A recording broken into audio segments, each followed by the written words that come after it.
All right, what's up, everybody? I'm back. Okay, I got the intake manifold off. Just want to throw a couple of tips at y'all to help me. Uh, you see right here, I unbolted this. Make sure you keep your gasket. Once again, you got a gasket there in case, unless you got a new one. But okay, so that was on the side. That's this guy. Okay, I just unbolted this.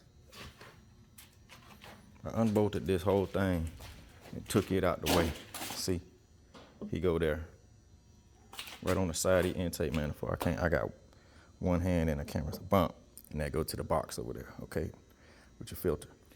I just unbolted all that, took it off, just made it a little bit easier so you ain't got all these things hanging up and getting in the way. You know, of course, there's a bunch of clips and hoses. See, you got hoses and clips and cables and all that stuff. Just be careful. Just be careful. The clips is pretty self-explanatory. You push on one thing and it lifts it, you know, blah, blah, blah, blah. Another thing was these guys here. I just took this one off right there, because that'll hang up on you underneath. Another thing that was a pain in the booty cheek was getting the hose clamp off of here. Get this off in the back. Make sure you got that off. You got this off. And then you got this bracket here that's holding on to a hose. See, that hose goes in there and it holds it in place, so it's, you know, holding it out the way of other things.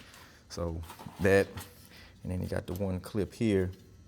But anyway, if you can see those things and take notice of what I did, and that way, and you know, like I said, I had that thing bolted up right here, and the bolts was seized up pretty good. I just hit it with that nut buster, and then put a ratchet on there with a breaker bar, and put that breaker bar way out here, you know, and carefully just cracked them loose and got them.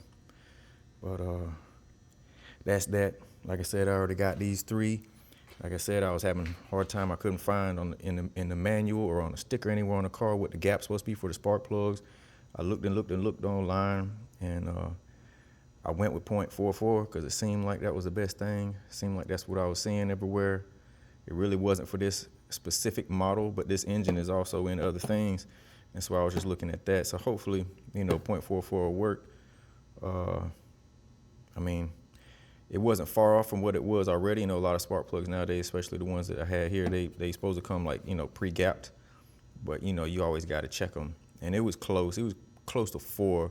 So I just put that extra .04 on there, you know, just to go with the consensus online or whatever.